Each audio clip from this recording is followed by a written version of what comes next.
If everything can be paused,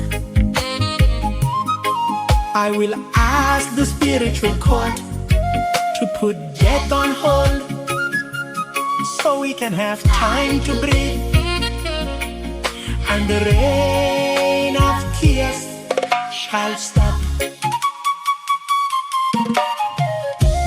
I have an appeal to the Supreme Court of Justice and Truth.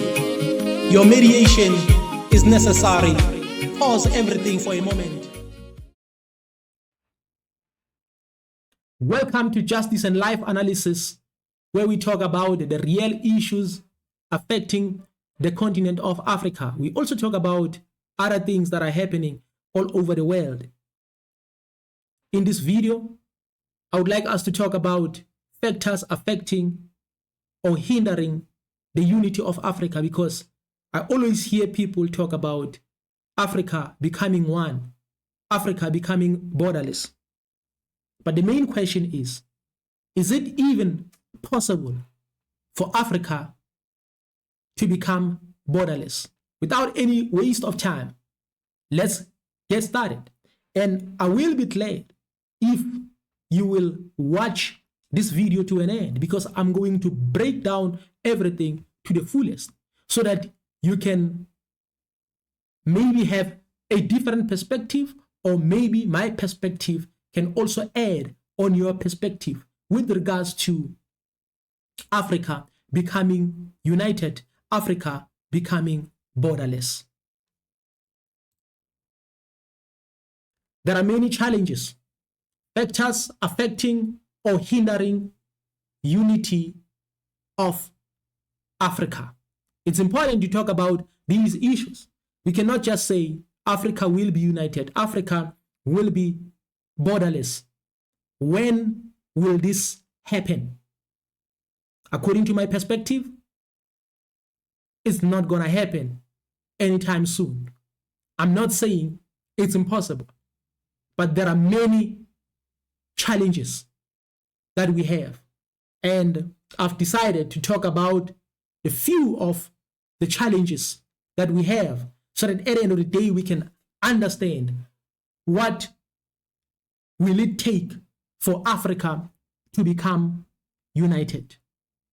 The first challenge that is hindering us to come together is the colonial borders.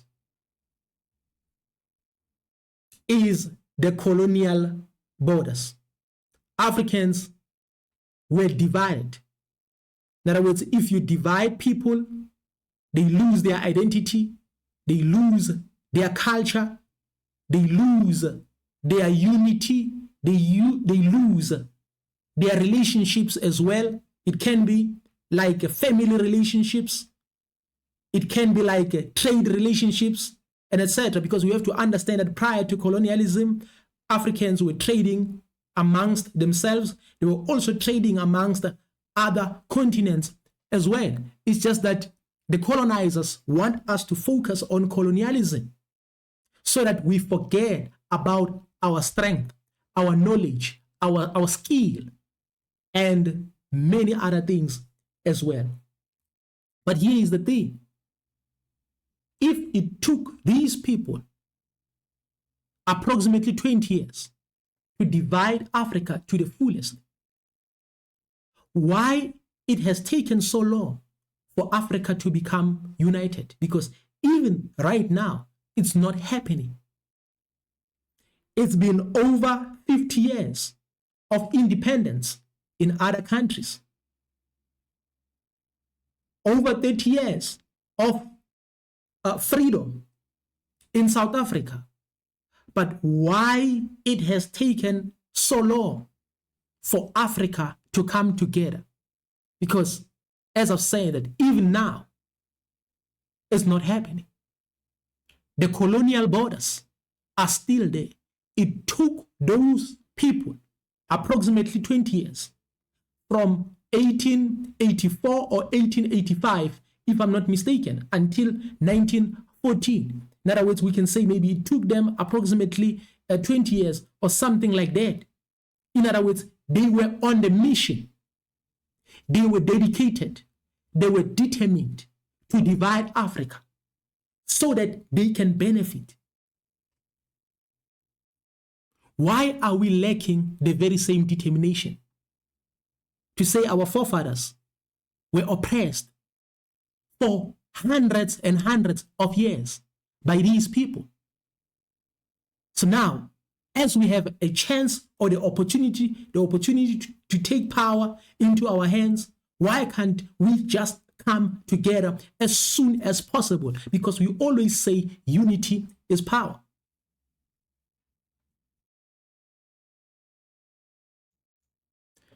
Africa remains borderless today because the responsibility of uniting Africa is upon our leaders. And our leaders are not interested. They are interested in their own countries, in their own affairs. And bear in mind, we have to know that 400 years or 500 years is not a joke, is not a game.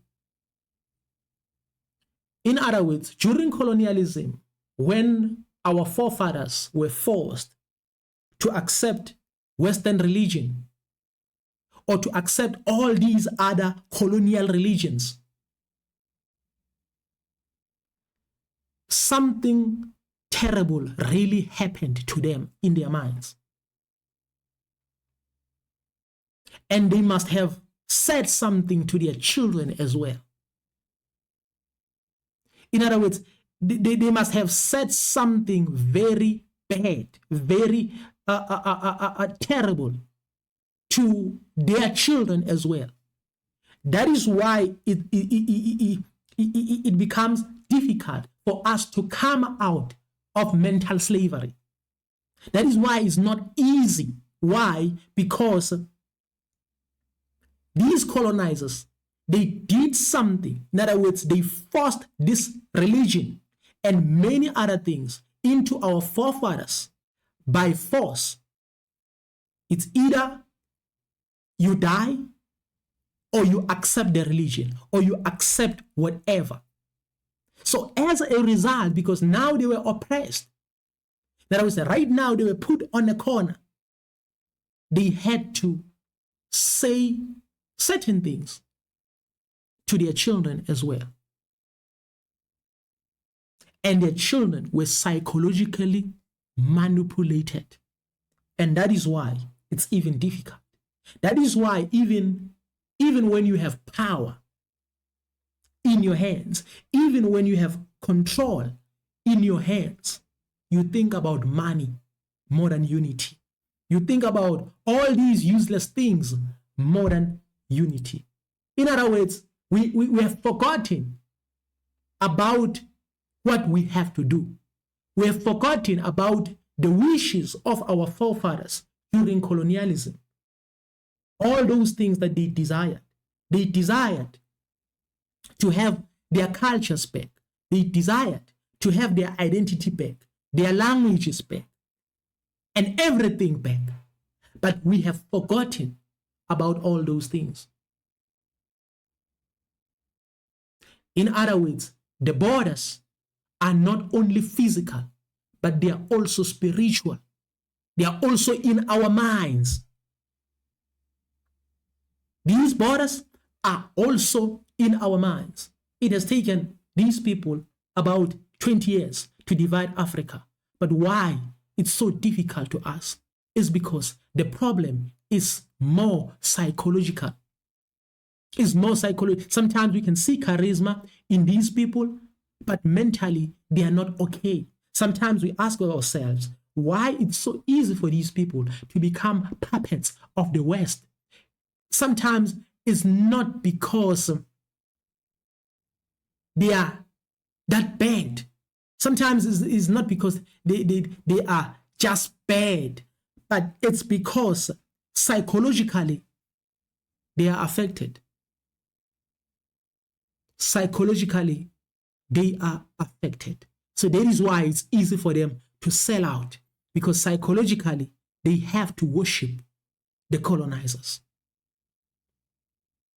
We have to admit that indeed the colonizers have left their footprint. And that is why it's a challenge for us to come together. It's not going to happen anytime soon. The second challenge is the conflicts in Africa, political instability and conflicts. We can talk about coups, civil wars, election disputes. We can talk about all these things. You have to bear in mind that when we talk about all these coups, most of the coups are sponsored by West, are sponsored by foreign countries, are sponsored by the colonizers, because the colonizers will try by all means to make sure that there is no stability. That is why most of our politicians or most of these leaders, they've adopted this style of the colonizer, that you have to make sure that there is instability in your country so that you can do whatever you want to do. In other words, they will try by all means to make the people to focus on certain things so that they can steal, so that they can serve themselves, so that they can eat. This is what they want. They have adopted this style from the colonizer. That is why we have political instability here in Africa. We have coups. Right now, as we speak, there are others, or many terrorists who want to overthrow the kingdom of Mali. They want to destroy Burkina Faso. They want to overthrow Niger, because they didn't see it coming, because these leaders are united. So whenever we talk about the possibility of the unity of Africa, we have to focus on those countries, which is Mali, Burkina Faso, and Niger, because those leaders have proven themselves and before our eyes that they are doing something to unite Africa or to bring Africa together. But when it comes to these leaders, it's completely different. So that is why right now, West doesn't like what is happening amongst those countries. They try by all means to destroy these countries through coups and other forms of instability. This is what they want. This is what they want. You ask yourself, who is funding all these civil wars? If you make your own research, because you cannot find this information through mainstream media, if you make your own research, you will discover that the colonizer has a lot of influence. The colonizer is there to divide and rule, but this time he's not coming personal. He's bribing our brothers and sisters, because those people who are in the forefront of causing instability in countries like Mali, Burkina Faso, and other countries like DRC is people who look like me and you. It's people who look like me and you. So now you need to ask yourself, what is happening? Is it possible for Africa to come together? It's not going to be easy. It's not going to be easy, because the reason we have people who prioritize money more than their own people, more than their own mineral resources, more than their own land, that's a sign of deep manipulation. These are the consequences of being traumatized. That no matter what, you have to believe all these lies that come with Western leaders or the colonizers. You believe them. You believe that they will take care of you. You believe that the moment you become a leader, they will fund your country, they will do all those things. You have to understand that these people, they are like the red ants. They just devour. they will devour everything and they won't empower your people. That is why right now we have problems in Western countries. We have a lot of problems as well in DRC and other countries. Why? Because we have these colonizers bringing instability in our countries, but they don't come personally. They don't come personally. They use our brothers and sisters. So that is why while you are working, while you are busy developing your own country, you have to be worried about your brother who can easily sell out. This is what is happening. This is the problem. And another challenge that we have is economic inequality. Economic inequality is one of the challenges that we have here in Africa. For an example,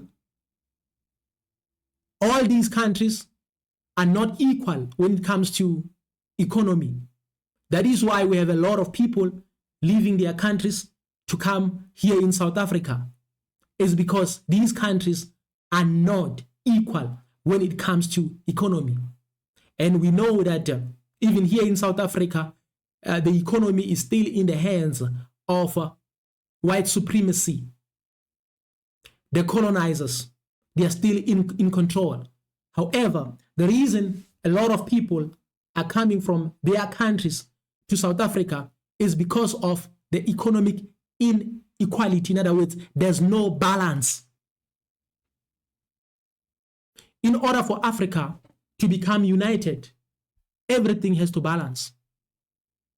Everything has to balance, because if a certain region will have pressure, will have to accommodate everyone, then there's going to be a problem.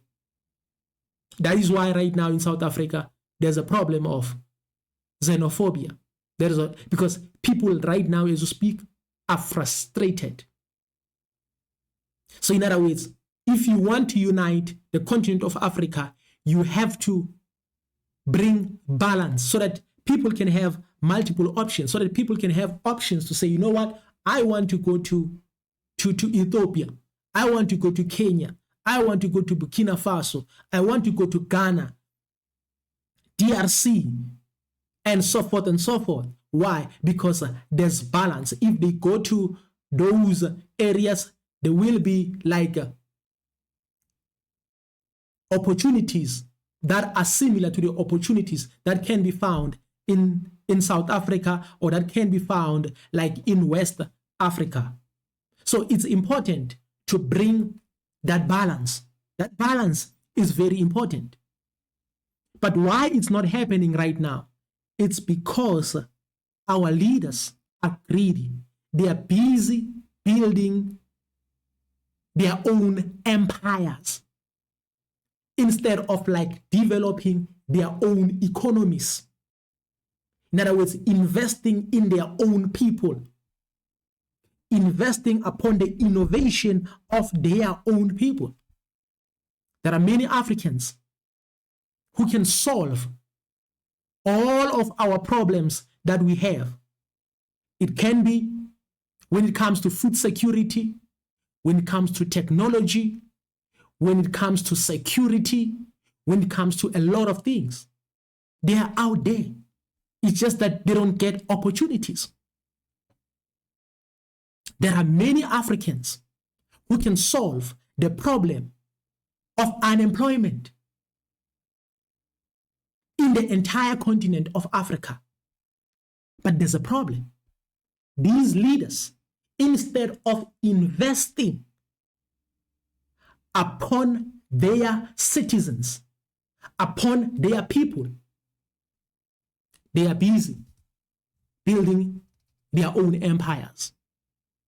That is why even South Africa right now is falling. South Africa right now, as we speak, is falling. Some people might say South Africa is the empire. South Africa is the heaven of Africa. That's a lie. South Africa is falling right now. Why? It's because those leaders are busy investing in themselves, are busy making sure that they become billionaires as individuals so that they can take care of themselves, so that when something happens, so that they can go somewhere in Europe, somewhere in America, and live there.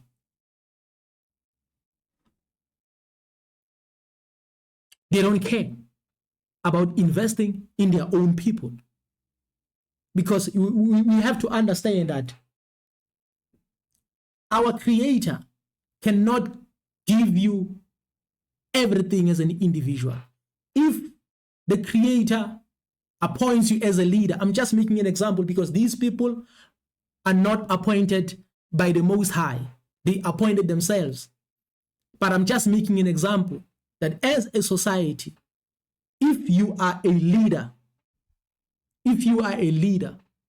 the Creator won't give you everything.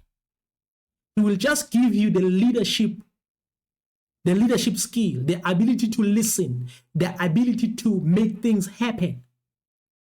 But at the same time, in your kingdom or in your society or in your community, He will make others innovators, inventors, problem solvers, unifiers, and so forth and so forth.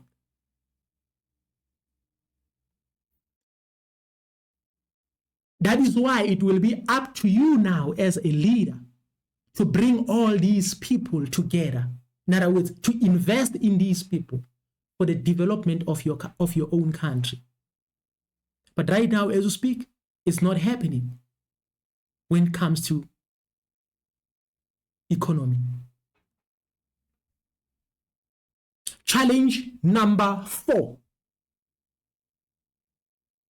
Governance issues, weak institutions, and government issues. We can talk about corruption, lack of transparency, and weak leadership.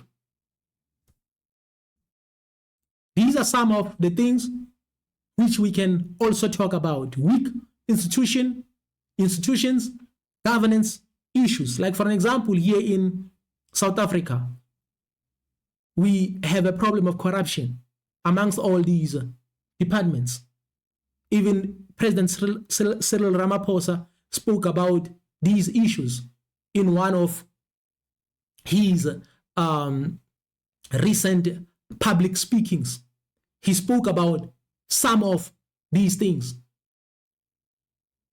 We are corrupt. We can talk about the Department of Home Affairs, Department of Labor, Department of SAPS, Traffic Department. All these departments are corrupt. There's not even a single department that I can say, you know what, this department is good. In other words, all these departments are far from being good.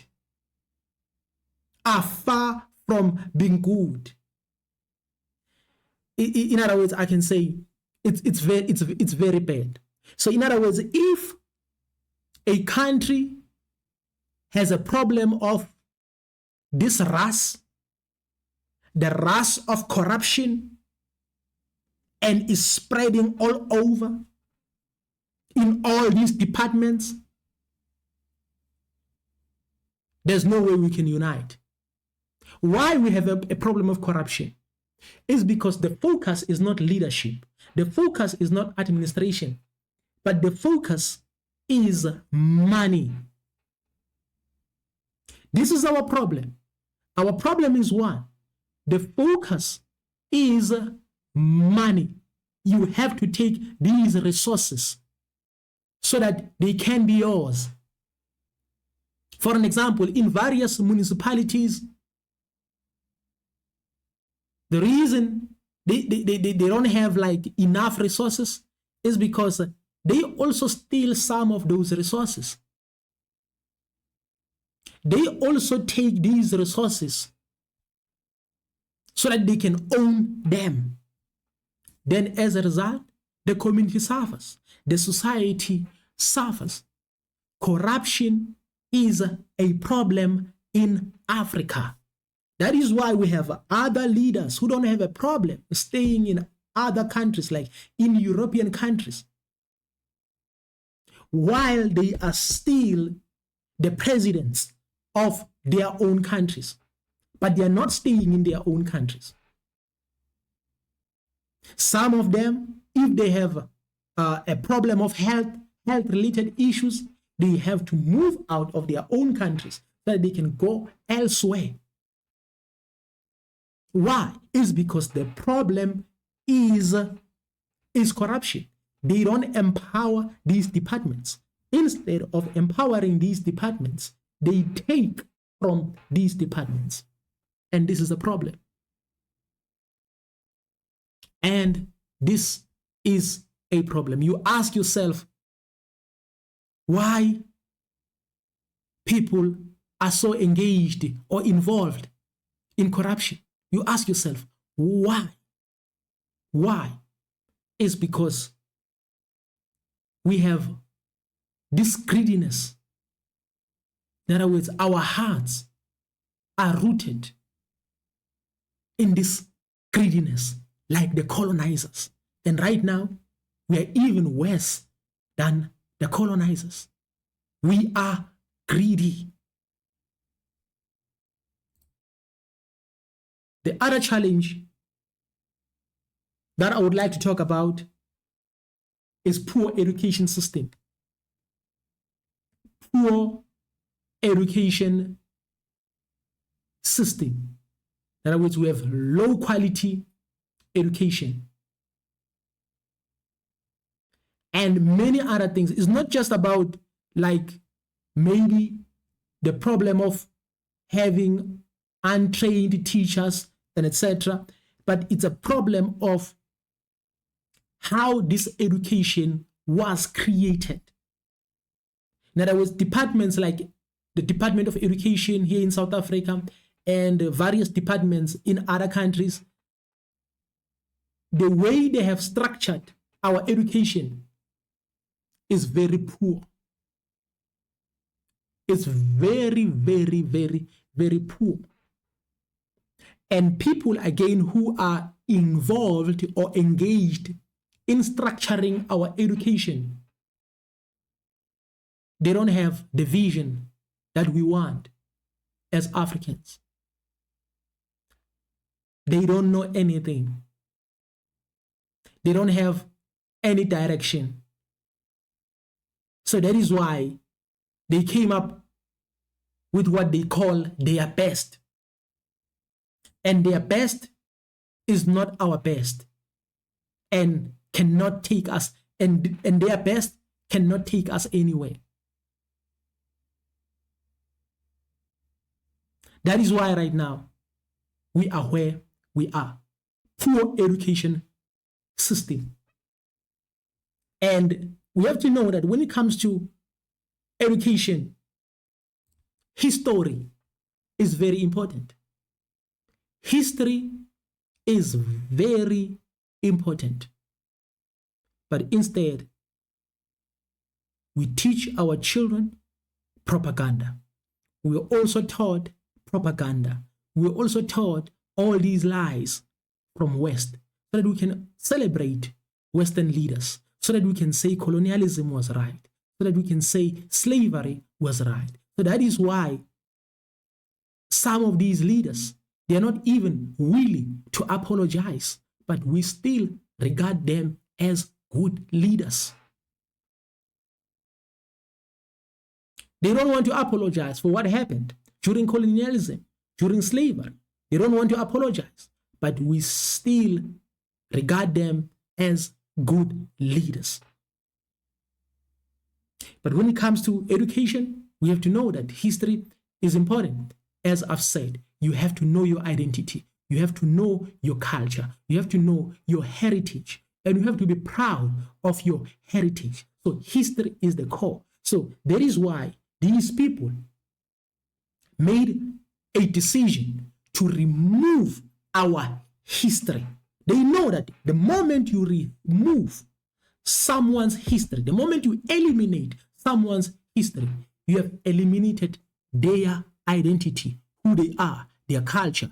You have interfered with their languages and everything. So that is why it's difficult for Africa to unite, or for Africans to unite. The moment you tell Africans that, truly speaking, you are one thing, they will always try by all means to find something that will differentiate them, that will make them different or unique from others. Why? Because they don't want to unite. Why? It's because the root of the problem is the rust in the education system, or within the education system. In other words, they don't teach our people about Ubuntu. The reason today we say we no longer have Ubuntu, even President Ramaphosa, in one of his recent presentations, he spoke about Ubuntu, the importance of Ubuntu. Guys, Ubuntu, when, like for an example, you search Ubuntu using Google or using internet, it will tell you about brotherhood.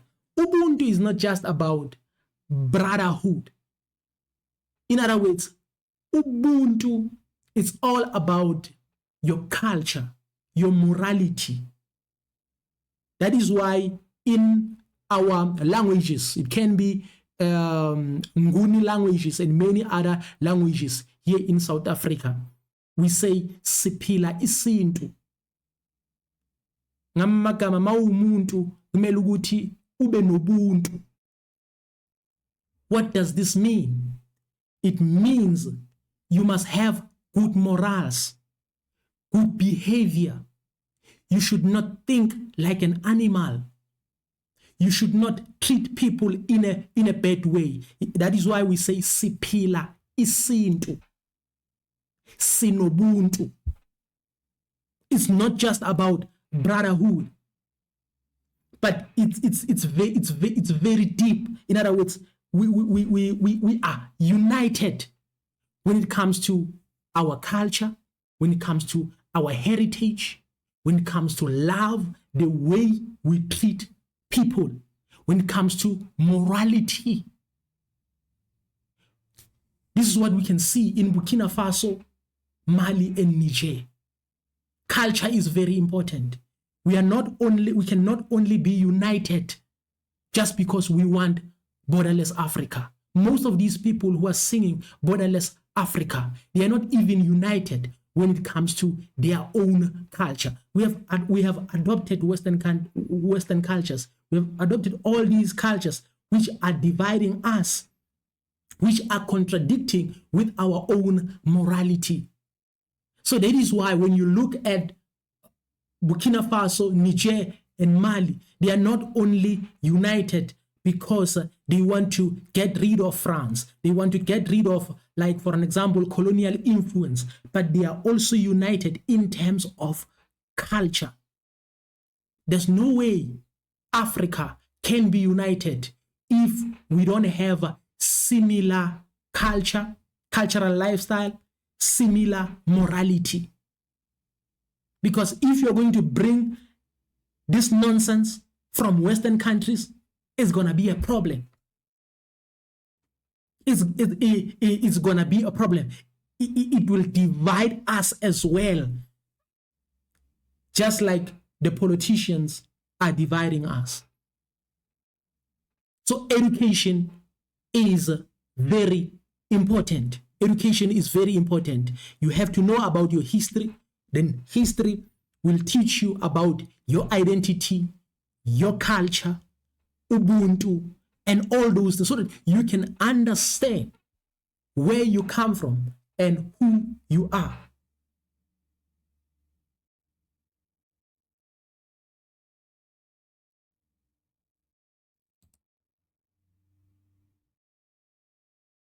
Number 6, external influence.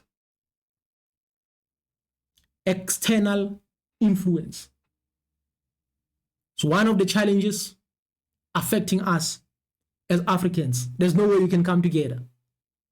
Because we have countries like Burkina Faso, Mali, and Niger. They kicked France out of their countries. But at the same time, we have countries here in Africa who are bowing down to the very same leaders. Do you think it's possible for us to come together? Absolutely not. Absolutely not. If my brother is a sellout and I'm against selling out, it's going to be difficult for us to come together. It's impossible. It's impossible. Because for us to come together, there are important pillars that should make us to come together. There are important pillars that should make us to come together. And we have to be rooted in those pillars. Yes, we will always have differences there and there, but there are important factors in which we should never compromise on them. That's the most important thing. So right now, these other countries like Burkina Faso, Mali, and Niger, they tried by all means to say, you know what, we want to remove these people. So they will never partner with someone who is a puppet to say, you know what, we want to bring you into our team as well. It can never happen. It will not happen.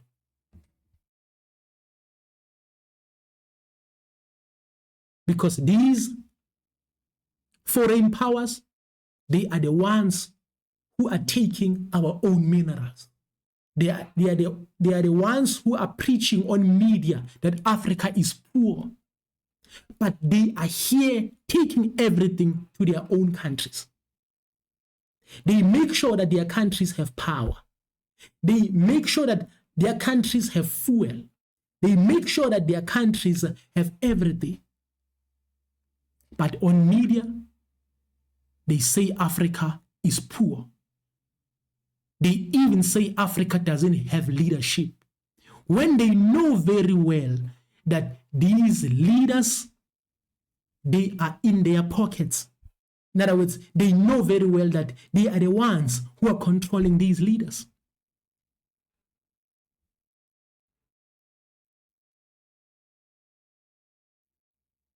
Can we be united? Absolutely not. Absolutely not. Absolutely not. That is why right now, African unity is just a dream. It's just a dream. I'm not saying it's not possible, but so far, it's just a dream. Number 7, poor infrastructure. As I've said, that our leaders, their focus is one. They want to take care of themselves. They want to build their own empires, buying properties in Dubai, buying properties in other countries. In other words, they want to make sure they buy cars, expensive cars. In other words, they take care of themselves. They take care of their relatives. But they don't take care of the people. But guess what? They buy those cars and those houses with the money that they get from the colonizers. After the colonizers had done digging our minerals, taking everything away, then they will give them a change. And they will use that change to live a luxurious lifestyle.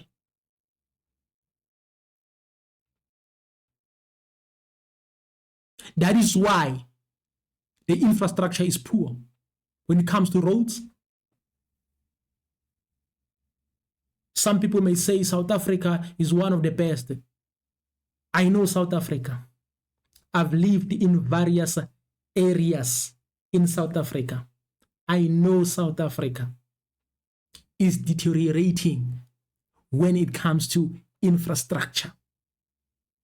Most of the cities in Africa, in South Africa to be exact, have deteriorated when it comes to road infrastructure, when it comes to sewage system, when it comes to drainage systems, and many other things. It has deteriorated, like it or not. You can call it the heaven of Africa, but is deteriorating. Why? It's because your leaders care about themselves. They do not care about others, but they only care about themselves. I said to myself, I have to break it down to the fullest so that you can decide whether it's possible for Africa to be united or not. But bear in mind, I'm not saying it's impossible. But right now, it's still a dream. But this dream is not even clear. Number 8, national interest over continental goals. National interest over continental goals. You know what? That is why, or I can say in one of my videos, I spoke about why these people are not coming together or like holding a conference that is specifically talking about African unity. African unity is something which won't come easy because our leaders, they only prioritize their own countries, but not just their own country. They prioritize themselves.